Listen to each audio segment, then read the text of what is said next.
ya aliyu man kasurat dunubuhu zahaba bahauhu. Sampai situ ya. Ya aliyu, ada wahai Ali,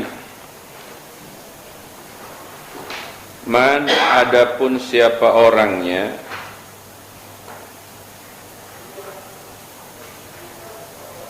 yaitu kasurat. Apa kasurat mananya? Banyak. Apa zunubuhu, dosa-dosanya man, zahaba, niscaya hilang, apa bahauhu, kewibawaannya man. Jadi jangan anggap remeh masalah dosa ya. Karena apa? Beberapa orang itu kehilangan wibawa gara-gara apa? Perbuatan dosanya.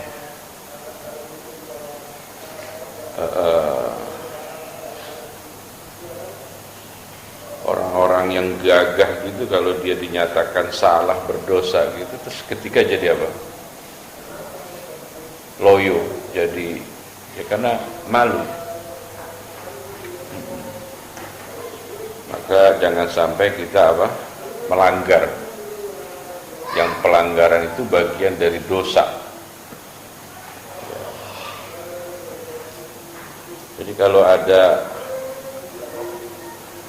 orang-orang yang ditangkap oleh KPK itu, kemudian dipakein rompi apa itu, kok masih bisa petantang petenteng itu, menurut saya ya kacau sekali itu. Gak punya rasa malu. Makanya lihat kalau orang sudah pakai baju loreng, seketika dia menunduk, itu karena kewibawaannya hilang. Benar kata Nabi, man kasurat dzunubuhu apa? Zahaba bahauhu. Itu benar sekali. Nasihat kepada sahabat Ali. Ya Aliyu, wahai Ali, alaika bisidqil hadisi wa hifzil hadisi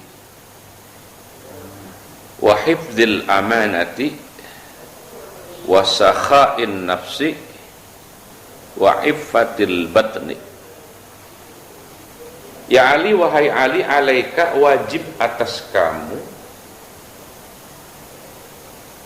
bisidqil hadisi, dengan perkataan yang jujur. Jangan sampai bohong. Kalau ngomong tuh jangan sampai ngawur, harus ada dasarnya.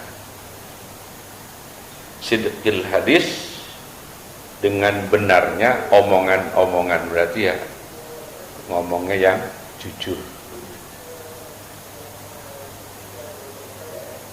Kejujuran itu pahit ya, ketika mengatakan, tapi manis buahnya.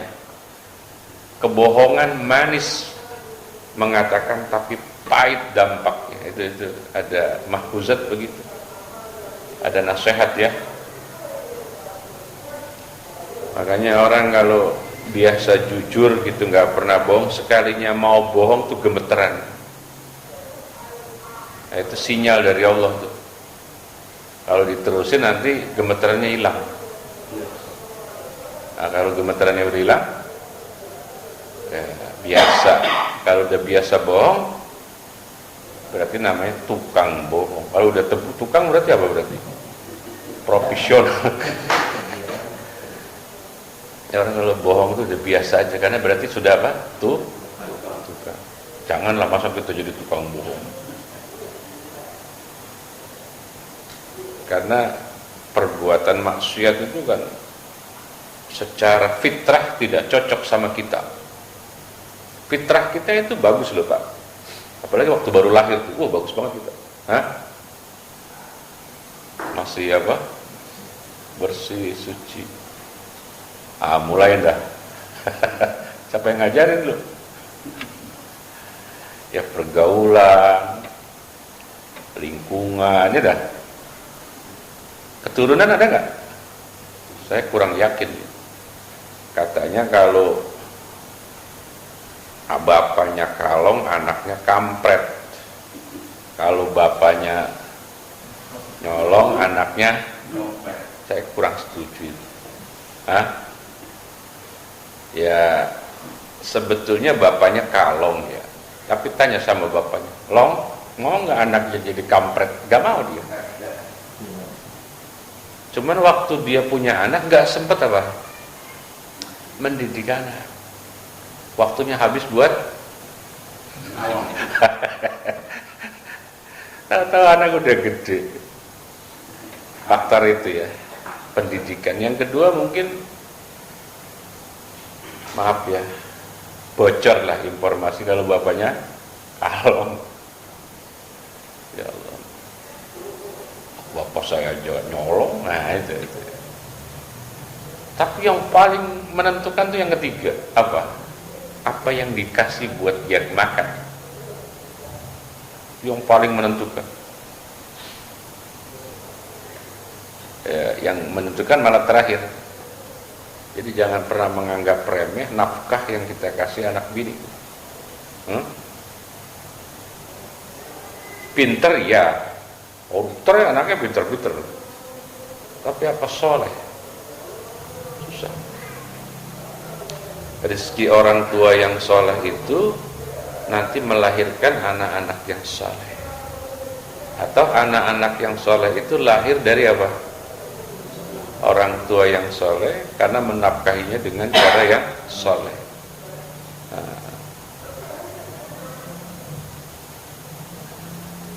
Yang kedua, wahibdil hadisi. Jadi menjaga omongan. Jadi omongan itu jangan asal jeplak. Kalau mau ngomong itu harus apa? Diperkirakan dampak buruknya, gitu. Salamatul insan fi hifdzil lisan, begitu kalau dalam mahfuzat. Orang itu selamat dan tidaknya tergantung menjaga apa? Lisannya, omongannya.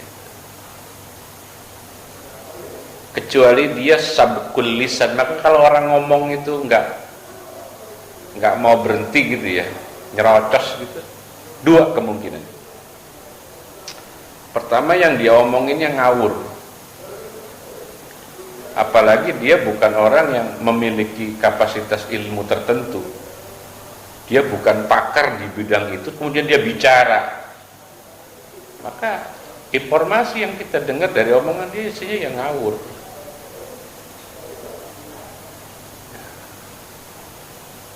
Di mana itu kemarin saya ngaji? Oh, di Al-Bahri. Ada kasus tuh, pertanyaan. Ada namanya Ustadz Gufron. Yang lain jamaah pada jawab, Ustadz Gufron nggak berani jawab. Saya lupa, tapi saya catat pertanyaannya. Nah, ada yang jawab boleh, ada yang jawab enggak. Ustadz Gufron nggak berani jawab. Ustadz Gufron itu alumni Lirboyo. Nah, kemudian saya bilang, mohon maaf saya belum bisa jawab karena saya apa? Akan cari pedomannya dulu. Nah, kadang jamaah satu-satu sudah apa? Menjawab, ada yang boleh, ada yang kagak. Ya Allah, Masya Allah. Itu yang kita sebut sebagai hifdzil hadis. Ya kalau perkataan yang kita sampaikan itu mengandung hukum, kemudian kita katakan haram padahal aslinya tidak haram, maka tanggung jawab. Atau barang halal kita bilang, itu kan seperti orang Yahudi di zaman Nabi. Jadi orang Yahudi itu terkenal apa? Salah satunya mengharamkan apa yang sudah dihalalkan oleh Allah. Wa harrama ma ahallallahu. Jadi dulu kalau ada onta ya, onta itu dikebiri dikebiri itu dia apa? Kayak di vasektomi gitu, saluran apanya itu dipotong, maka dia jadi besar, nanti badannya jadi apa? Tradisi jahiliyah itu namanya apa ya, di surat Al-Baqarah itu namanya, tidak, saya lupa sekali. Mereka mengharamkan apa itu namanya, onta yang dikebiri, karena onta yang dikebiri itu buat persembahan apa, dewa-dewa atau berhala-berhala mereka. Sebaliknya ada perkara yang sudah Allah haramkan malah diapain? Dihalalkan. Jadi alam tara ilal ladzina utu nasiban minal kitab, apa itu? Yashtaruna dalalah. Itu.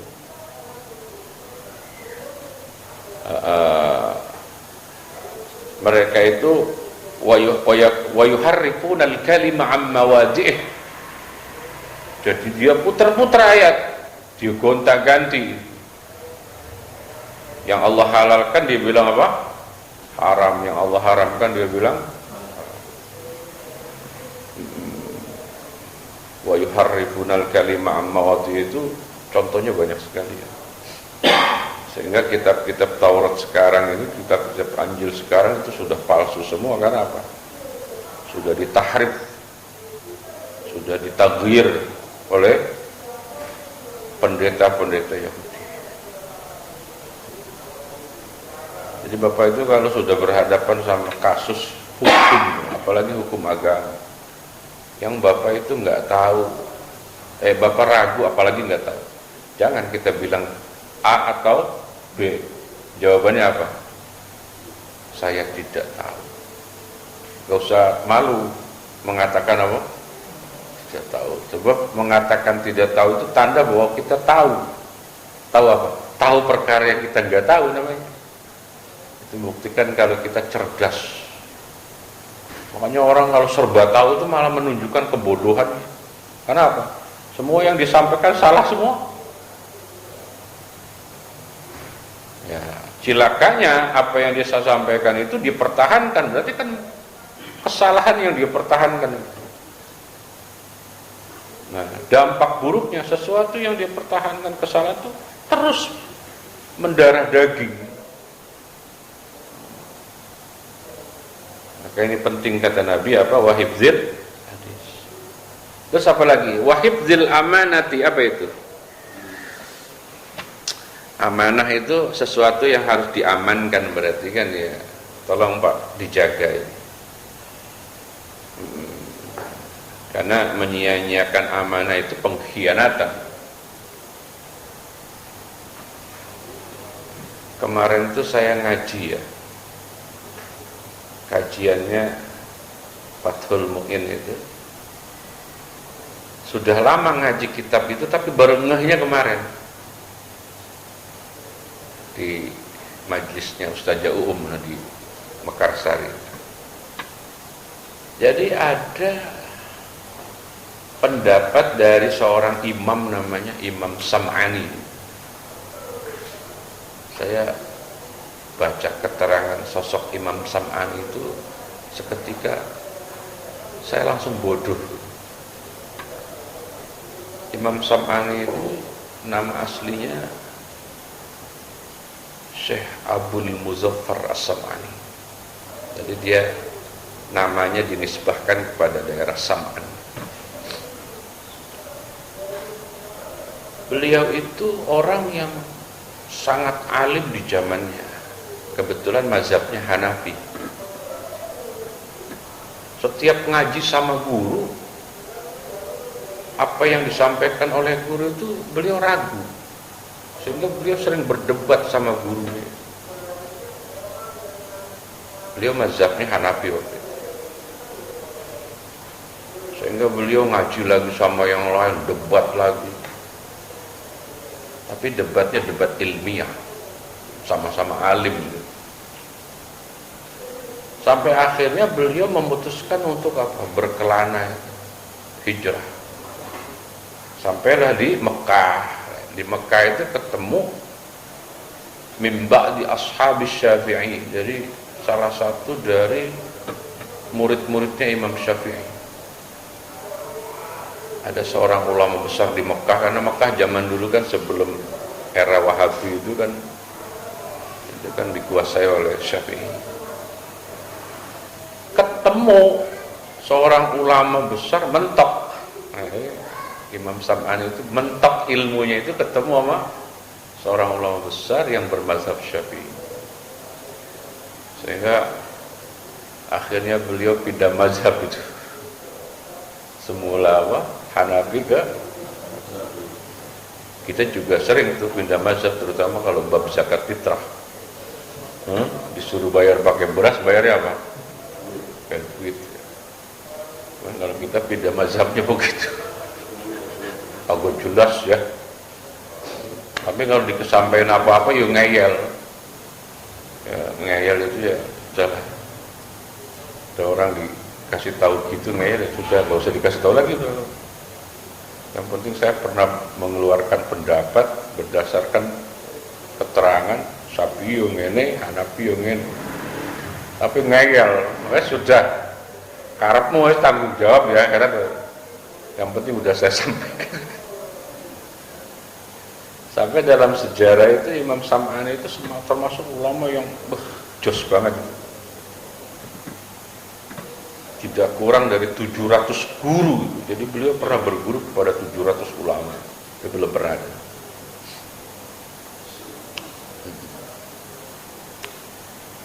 Nah, yang saya kaget itu, nih doain saya, dari rezekinya saya mau beli kitab-kitabnya itu yang saya tertarik itu kayak Qawati'ul Adillah, ada tafsir As-Sam'ani gitu. Jadi saya baca sejarah beliau langsung bodoh itu.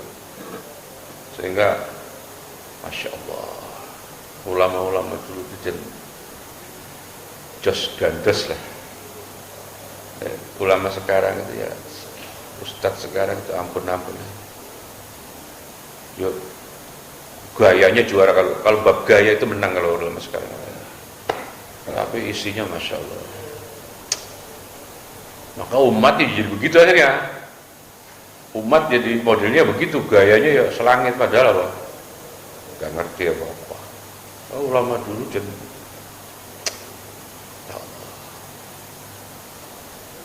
Jadi kalau ada orang nikah ya, istrinya masih muda gitu, jadi zaujatun shaghirah. Zaman Nabi ya nikah Siti Aisyah, umur berapa tahun? Kilas 9, kilas 10 gitu. Ada yang bilang 7, Allah alam, pokoknya masih muda lah. Lah problemnya begini, ketika istri yang masih muda itu nggak sholat, siapa yang mengingatkan sholatnya? Siapa yang nyuruh sholatnya? Atau mungkin kalau nanti dia meninggalkan sholat kan dipukul tuh. Jadi kalau kita kan pendidikan dalam Islam itu, bocah umur 7 tahun tamyiz disuruh apa? Sholat. Lalu versi Syekh Jainuddin itu, Ibnu Abdul Aziz Al-Malaibar Al-Fanan, penyusun kitab Fathul Mu'in itu, wujubud durbi, wujubul amri itu bisalah itu termasuk urusan puasa. Jadi hanya 2, sholat dengan puasa. Jadi bocah itu nggak usah disuruh zakat, nggak usah disuruh haji, yang disuruh cuma apa? Sholat sama puasa. 7 tahun. Nanti kalau umur 10 tahun kalau dia ninggalin dia apain? Dipukul. Lah kebetulan ada orang laki nikah sama apa? Sama istri masih terlalu muda. Katakanlah umur 10 tahun. Siapa yang nyuruh sholat? Kita pikir suaminya. Selama ini kan kita bilang apa? Nah, disitulah. Karena kita kan beranggapan kalau namanya sudah nikah tanggung jawab apa? Ternyata kata Imam Sam'ani, urusan perintah sholat itu istri tetap apa? Bapak emaknya. Kalau bapak emaknya masih ada. Jadi kitanya orang tua umpama punya anak nikah, jangan bosan-bosan yang ngingetin anak kita. Jangan-jangan dia apa? Kagak sholat. Sampai mukul pun orang tuanya. Gitu.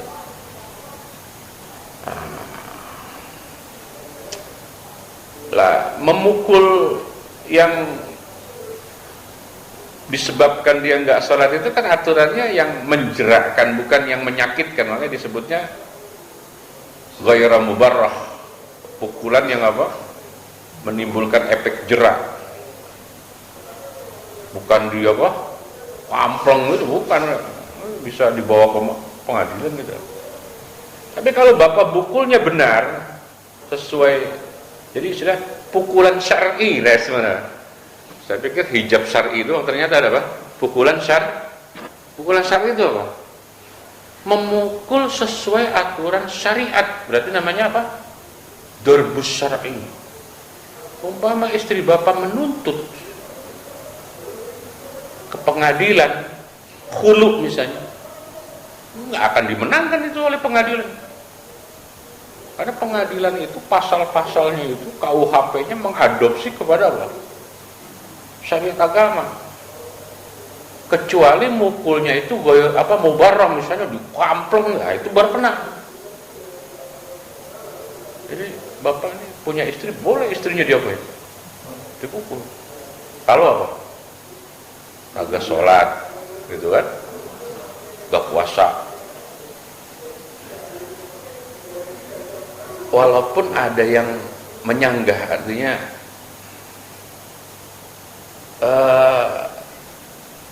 kalau anak kita sendiri kita pukul itu kan,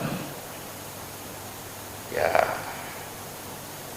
kalau dulu tuh kita kalau dipukul orang tua, ya pagi dihukum, kita dulu bingung mau kabur kemana, zaman dulu itu susah. Kalau sekarang tuh bocah dibentak aja dia kabur. Nah kalau udah kabur kita yang paling khawatir. Ya sekarang itu ngancemnya kabur. Maka kata Syekh Ibnu Hajar Al-Haytami itu, gurunya Syekh Zainuddin Ibnu Al-Maliki, memukul istri itu dengan catatan illam yuhsan nusuz. Kalau memang tidak dikhawatirkan terjadinya nusuz. Apa nusuz itu? Nusuz itu orang Bekasi bilangnya purik. Apa purik itu? Ngambek. Akhirnya daripada nanti dipukul dia ngambek, jangan dipukul. Cukup dikasih apa? Takzir. Misalnya kamu gara-gara nggak sholat, uang belanjanya sehari dipotong 50%. Nah itu tidak apa-apa itu. Tapi kira-kira ngambek gak kalau uang belanjanya dipotong? Hah? Ya kan yang ngaji ibu-ibu itu, mendingan dipukul Ustaz daripada nggak dikasih apa? Dasar ibu-ibu. Ada lagi pendapat yang saya pegang itu pendapatnya, ya Allah, Imam Zarkasi. Ternyata memukul itu tidak wajib. Kalau ada anak atau istri masih muda itu apa? Tidak itu hukumnya sunnah saja. Maka saya pegang hukum sunnah versi Imam Zarkasi untuk anak sekarang. Anak sekarang itu jangan dipukul, karena kalau dipukul dia apa? Makin melunjak. Anak sekarang itu kasih takzir aja. Kamu kalau misalnya nggak sholat, bapak nggak beliin pulsa, dia lebih takut beli pulsa. Kalau sekarang dia ke rumah temannya minta apa itu? Wifi. Wes anak sekarang akalnya banyak itu. Nah, setiap orang itu ada amanah. Saya itu oleh Allah diamanahkan. Banyak amanah yang Allah berikan ke saya. Bapak yang punya amanah, hati-hati loh amanah. Nanti akan ditanya oleh Allah. Ya, amanah ilmu. Jangan sampai saya ini mukhalifus syar'i, yang saya sampaikan itu menyalahi agama. kata agama halal kok saya bilang haram, berarti kan mukhalifu syar'i. Itu kalau dari sisi saya punya ilmu. Yang kedua, saya nggak boleh sombong, karena kan ma asra al ulama apa ma asra al kibru minal ulama gitu ya. Bisa bi'ilmihim, bisa ilmihim, kata Syekh Jamaluddin, betapa cepatnya kesombongan yang lahir dari seorang ulama sebab ilmunya itu. Ya, ustadznya cepat sekali sombongnya ketika dia berilmu. Kenapa? Orang bodoh itu sekian kali lebih cepat sombongnya ketika dia dapat ilmu. Jadi bapaknya baru tahu sehuruf itu langsung apa? Seolah-olah apa? Ana a'lamu minka, saya lebih tahu daripada kamu, padahal baru tahu sehuruf. Jadi amanah ilmu yang saya pegang ini adalah tidak boleh mukhalifus syar'i, yang kedua tidak boleh sombong. Kalau kelihatan sombong itu bukan sombong, kelihatan sombong, beda loh. Kan saya memang gaya bicaranya begitu. Apa itu gaya bicara yang menunjukkan kesombongan? Mestinya maunya saya seperti apa toh ngomongnya saya? Hah? Bapak-bapak, ibu-ibu, mesti itu. Ya gak bisa, style orang kan gak bisa salah. Jadi stylenya begitu ngomong. Ya. Terus apa lagi? Wasakhain nafsi. Apa sakhain nafsi?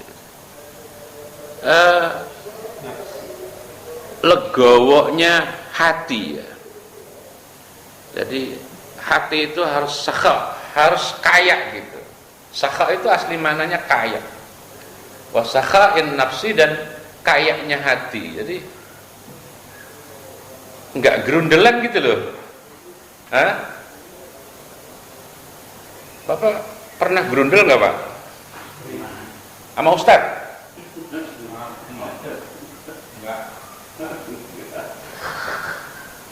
Sowan Ustaz ya? Pernah gitu nggak dalam hati? Tahu? Istighfar Pak. Lah Ustaz lagi nyampein cahaya, digerundelin ya, cahayanya menolak lagi. Jangan gerundel, ngomong aja. Ustaz maaf udah malam, itu bilang daripada apa? Ngegrundel. Hah? Jumatan. Kalau Jumatan jangan ustadznya yang digerundel, DKM-nya. Yang undang dia siapa? Udah tahu model khutbahnya lama masih diundang aja. Jangan-jangan DKM-nya nggak tahu. Hah? Saya kalau ada khotib disalahin sama jamaah, saya nggak setuju sebagai komunitas khotib. Loh, yang undang dia siapa dulu? Ya, ngomongnya gini, Bapak ini menghadiri maulid atau acara sembarang, ada penceramah, ceramahnya ngawur, yang disalahin siapa? Ya panitia. Maka kalau yang ngundang kiai, orang yang nggak kenal kiai, ya pulang, saya mendingan pulang dah. Apa? Kagak kenal penceramah, ngundang penceramah dengan pulang. Apa? Lah ngerintas aja ngomong apa. Karena standar keilmuan seorang itu yang bisa ngukur orang berilmu juga. Keren banget Ustadz, keren apanya? Wah pokoknya, lah keren versi dia, belum tentu kan. Makanya kalau biar pas yang kita undang itu, kita soanin lagi ke guru kita. Besok rencananya mau undang Kiai Anu, undang ke. Kalau kata guru kita, halo, jangan, nanti bisa diuber-uber masa kita, gara-gara salah. Pernah begitu? Pernah? Apa pelakunya Pak Haji? Ya Allah ya Karim, ini penting banget ini. Nah, jangan gerundel ya, nggak boleh gerundel. Wa iffatil batni, nah ini yang penting. Perut itu harus dijaga. Wa iffatil batni, dan menjaga perut. Jangan apa aja masuk. Ya.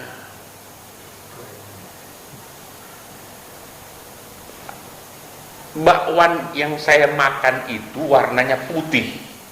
Betul nggak itu? Hah? Pak Retno? Bakwan yang saya makan itu warnanya putih. Tapi kalau ada bakwan satu ngegeletak di sana, itu bukan putih warnanya, abu-abu. Jangan dimakan kalau ada bakwan ngegeletak sih. Saya berani makan tuh bakwan karena saya tahu warnanya putih. Nah, ya disuguh. Perkara nanti ini bakwan boleh nyolong bukan urusan saya. Tapi nggak mungkin lah masih nyediain saya boleh nyolong. Hah? Jadi kalau nemu bakwan tuh jangan langsung makan nunjukin, karena warnanya masih apa? Apalagi yang warnanya hitam. Lah tukang warung bakwannya hilang dua. Kan ada warnanya itu. Kasih dia dulu duit baru berubah warnanya putih.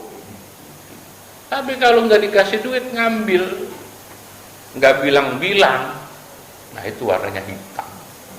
Biasanya yang hitam itu rasanya enak, gurih. Karena kemasukan setan. Perkara haram itu awalnya mau nyaplok tuh gemeteran itu. Ini pemain baru rupanya. Begitu dimakan juga, enak. Akhirnya nambah lagi. Akhirnya keterusan. Wah, udah kalau udah begitu jadi tukang tadi, profesional kan. Tukang makan barang masuknya kemana? Perut. Perut itu simbol ya. Bagaimana nanti dari perut itu tuh dia kan akan menyebar ke seluruh tubuh gitu ya. Jadi orang itu kan, saya ngomongin perut nih bukan berarti makan langsung ke perut gitu, tidak. Bab makan itu Nabi selalu bilangnya perut, enggak mulut, enggak usus, enggak apa gitu. Tapi langsung bilangnya apa? Apa itu, hadisnya sangat populer dan kita sangat tersinggung sekali. Seandainya anak Adam itu yang sudah punya satu perut dikasih perut yang kedua, pasti dia minta perut yang ketiga. Itu menunjukkan kalau manusia nggak ada apanya, puas-puas. Gini ya, ini jangan tersinggung. Setahun yang lalu ada jamaah mengusulkan kalau saya tuh beli mobil lagi. Mobilnya yang kecil, yang irit, yang bisa masuk gang. Supaya kalau hujan atau apa saya apa? Karena dia mungkin ngelihat saya pas kehujanan ngaji. Tapi kan saya tetap pakai. Wah, yang enak mah katanya pakai mobil. Oke. Menurut saya, kalau saya beli mobil lagi itu jatuhnya sudah haram. Menurut saya. Kenapa? Mobil yang ada aja jarang pakai. Paling pakainya sebulan sekali. Makanya saya nggak percaya kalau mobil saya dibilang boros terus pak, nggak percaya sekali saya. Mobil saya itu paling irit. Sebulan itu paling bensinnya cuma habis 150.000. Karena apa? Jadi mobil saya itu irit sekali. Borosan mobilnya dia ya. Ada seksenya 2.000. Kecuali memang saya sudah butuh mobil itu. Nah baru. Jadi yang berat dihisab itu kalau kita sudah apa?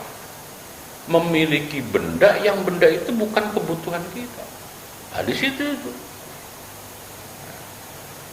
Makanya wallahualam yang mengenai kolektor itu saya nggak tahu. Orang kolektor itu karena nggak ada sejarahnya Nabi sahabat-sahabatnya kolektor nggak ada. Kolektor itu mulai tahun berapa sih ada kolektor? Kolektor motor, kolektor motor. Mulai tahun berapa ya? Bahasanya agak sopan tapi mengandung madarat yang sangat luar biasa. Ya tapi susah lah, orang sekarang itu ya sudah alim semua, jadi ya ulama yang alimnya sudah nggak didengarkan lagi. Nah, ini hati-hati dengan perut kita, jangan sampai apa saja masuk. Ini yang akan datang ini agak berat, Pak. Ini menurut saya yang akan datang ini agak perlu hati yang bagus ini. Hadis yang kedua dan ketiga yang kita mau bahas berikutnya ini agak berat, jadi karena saya belum siap ini baca hadisnya, ya saya dari tadi udah ngelirik ke kanan aja gitu, jadi saya kira cukup ya, satu aja ya ini ya. Insyaallah malam Rabu besok kita baca yang, kalau penasaran baca aja kan ada terjemahnya itu ya.